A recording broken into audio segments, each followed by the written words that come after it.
and took them to the Colosseum. It was very big and was full of aliens and people from all over the universe. Jabba speakers at an microphone.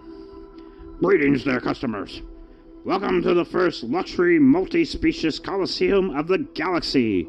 Here, our first slaves will have pleasures beyond imaginations and will please you too.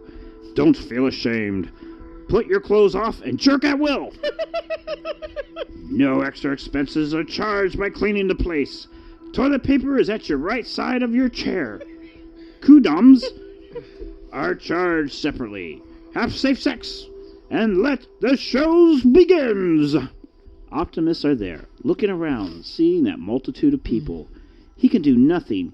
Even if he tries to fight, Jabba can kill Leia and the others. They are fragile, so he may let go of his pride and please that hauntingly audience of pedos. Oh, God. All the 5 slaves have microphones, so what they say, the audience can enjoy. Jabba firmed a contract with the customers that warnings, moanings, and profanities are a right they have, so the slaves must keep shit-chatting while sodomizing one another. What? Prime sits on the dirty ground and wait. Leia comes near him. Oh, Optimus. Sorry that we met this way. Don't be ashamed, Lan. It's not our free will that approves this horrifying spectacle of pure sacrilege against flesh and circuits. It will be over in some hours. Leia jumped on Primus's legs and walked to his hips. Now, Optimus, show me your metal cock. Princess Leia, with a moaning and whoring voice, and readily Optimus engaged into the sex-serving mode. A hatch opened, and slowly a cylindrical monster of lead and gold emerged from the opening crotch gate. It was shining and was totally waxed. It was too big to Leia to be sexated. 40 inches of diameter and 6 feet of height. Jabba was not pleased. How that stupid robot can penetrate Leia's now? His dick is taller than me. Megatron fooled me!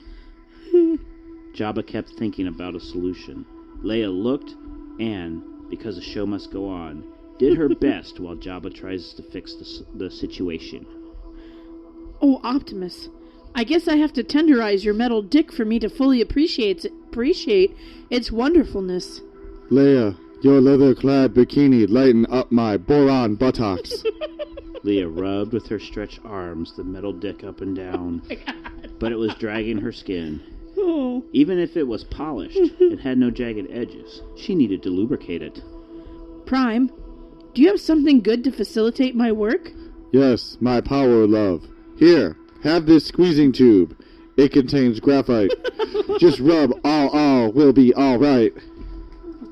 As Leia did it, her body got darkened by the graphite dust. But she liked it. And masturbating Batamas got very easy and pleasurable. R2-D2 approached Optimus and asked permission to land. Granted.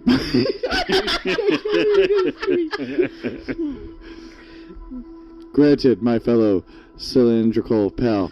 You can enter my dark caves of mystery.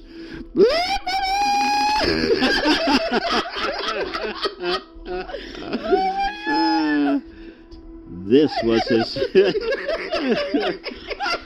And there's his second ringtone that he's gonna have. This was his first time sexting a robot. He was completely virgin and was very ashamed he had to expose his intimacy in front of an audience of millions. But their lives were at stake, so he must swallow all of his prejudices and engage full head in this life-altering experience. Leia, hang on. Leia held very harder Optimus's dick. Optimus got up a bit and gave space to R2-D2. Leia was hanging on Optimus' dick while R2-D2 searched the best coordinates to penetrate Optimus' experimental anus. Oh my God. I can't. Lucky for him, Oh my God. Primus' anus was automated to adjust the best diameter for foreign objects entering in him. Oh my God. R2-D2 positioned and Optimus seated on him. R2 was shaken and frightened. Optimus' anal cavity was dark and moist, had some loose wires, and was rusting from inside. He started to think sex was not made to coward robots like him. Don't be afraid. I'll help you. Oh boy, narrator. Optimus' bowels lights got on. Everything was illuminated, and R2 really saw what it really was. A beautifully adorned rectum, full of portraits of Primus's human friends. that had already visited the place. Oh my god! A camera appeared from a wall and photographed R2-D2, and immediately put a portrait of him on the bow wall. R2-D2 got very placid and calm. After he saw those happy faces on the portraits, he knew Optimus would never hurt him inside there. So R2-D2 looked around and found a button. It was an elevator button. Oh my god. That raised him up in the bowels. R2 arrived at a tight place where his metal body got stuck. It did. At first R2 got scared, but then the elevator got down and got up and down and up, making a sine wave pattern movement with R2-D2. R2-D2 thought a bit and felt a pleasure down his electrical circuits. Anal sex is like this? At first, R2-D2 wanted to go slow, but later his inhibition got away and the elevator got faster, and Optimus got a surprise for him. Neon gas tubes appeared on the walls, and a range of different colors illuminated inside Optimus's ass with all colors of the spectrum. And the profusion of rainbow happiness filled R2-D2 with the purest passion he never had from his robotic pairs. He was always considered the freak of the robot school. Every robot despised him because of his adventurous ambition. He wanted to see the stars, the other life forms. He didn't want to be a hamburger frying slave all his life, doing menial tasks that no one would remember in his future. No, he wanted to be remembered, wanted to leave a mark on history. But finally, he found robot that can see him from inside. Someone that wanted to please him, that wants to give a hand and collect nothing in return. C-3PO is his friend, but Optimus is his lover. To return the favor to Optimus opening his eyes to the sexual lust all robots should have in their lives, R2-D2 started to expel small shockwaves inside Optimus' bowel, giving the Autobot the most tender demonstration of love and gratitude he had ever received in his life. This action reflected in Optimus' penis that got slightly more elongated, something that pleased Leia. Optimus Prime, you are a very horny individual. Oh, Leia, don't say that. Actually, this is the first time someone rubs my dick. While rubbing Optimus's dick with her humid, engorged bits, Leia felt a bit sorry for that robot. Oh, Optimus. You don't use your thing with much frequency, do you? No, it is a problem being this tall. My Autobot friends don't have sexual appetites, actually. Being the leader, I'm the only capable of maintaining sexual intercourse systems. No other Autobot have it, and being anally penetrated don't really give me chills. Leia got tears in her eyes.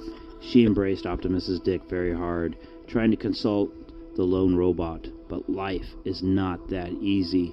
She wanted to be 20 foot tall that moment. All right, my engineers. I forgot how I did job. All right, I'll do the job this way. All right, my engineers are going to adapt this organic penis at your crotch. This will give something more consistent in terms of action to our marvelous customers. A couple of alien men went and started to adaptate the strange alien penis to Prime's body. That penis was the property of a long-dead alien. Jar Jar Binks, to be more exact. After the Jedi massacre by the Emperor and Lord Vader, Jar Jar was captured when he was hiding at Tatooine by Jabba's bounty hunters. He was tortured for a week without rest, and after that time, his body got quartered and his penis was sealed inside a carbonite container, a little trophy Jabba had been saving But his new business needed some sacrifices to be made, so now he uses Jar Jar's penis for a greater purpose. After a while, it's done. The penis is active, and Optimus can control it. His entire life, he has been praying for a small penis, and now he has been given one, given by his owner Jabba. Leia looked Optimus' eyes and smiled tenderly. The Jar Jar penis got attached on top of Optimus' metal penis. It looked like a small phimosis. I don't know what that means. Leia climbed his metal dick and reached the top. The moment finally arrived, Optimus can sex. Leia slowly put his alien monster inside her cave and Prime enjoy. Leia doesn't even is feeling ashamed of showing her sexual skills in front of millions of spectators. This moment is owned by the two, so they can live it to the maximum their bodies permit. But now they're reaching their climaxes, and Optimus didn't thought a plan on how to go away. But Leia, while sexting, looked at Optimus' eyes and made lip movements, and Prime read her lips. Contact Luke. His phone number is 1, 2, 3, 63, 26, 7.4, 2, 4, 753.1. Optimus did. No one could know he was doing that. They had no telephone jammers at the Coliseum. While in contact with Luke Skywalker, Optimus gave him coordinates at Jabba's palace, and now he could save Leia. The climax arrived. This is the moment Optimus and Leia had been waiting for. The consummation of their love and for one another, the most pleasurable experience a robot can achieve in his fight-directed existence. The Jar Jar penis is ready to go. Leia's getting tighter. R2-D2 is already oozing liquids, and then it fails. Jar Jar's penis gets flaccid. It simply failed. Leia lowered her head. All of the customers started to shout, profanize, and throw tomatoes and lettuces at the sex slaves. Jabba got angry because his plan got all wrong and everyone want their money back. But the slaves will pay after they return inside Jabba's palace. Jabba started to talk to them. Now I'm going to kill you all, starting by... Sir, Luke Skywalker is heading to our direction. Luke, the execution will wait. Come on, robots and Leia. You, Optimus, stay in the cage, or Leia dies in the Sarlacc pit if I come back and don't see you. Optimus stayed at the cells. Leia told him to go away. Luke could save them, but he wanted to stay. His love for her created a strong bond between them. But no, the Autoboys are priority. He must go back and save them. Optimus sneaked out of the palace and stole a ship and headed to Earth. While on the ship heading back, he felt something inside his pocket. It was a letter from Luella. It reads, Optimus, we are in the middle of a war, and you and your companions too. But, after all of this ends, please, come back. Now I know who the men of my life is. It's not Solo. It's you. I must stay with him after you depart. But if you come back, my arms will be open for you. Love you so much, Leia. Optimus knew he had a long battle against the Decepticons, but one day he will make his woman happy. One day. The end. Oh my god. Oh my god, I'm loving this next guy's name. Naruto? No. By Avocado Face. Oh, take us home, JL. He's got to drink more beer. First R2-D2, now Naruto. The Anger of Naruto by Avocado Face. I'm so fucking angry because I'm like gay for Sasuke or Summit, Naruto screamed. He then turned into like a badger or Summit with like 10 tails. 10 tails? Probably 10 tails, and he like continued to be angry because no one had calmed him down. He kept being angry until he was angry no more. Because after a while, he just kind of calmed down, don't you?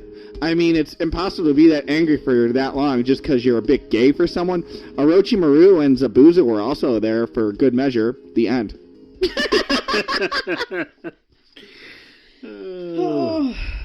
Oh my god. Which was your favorite?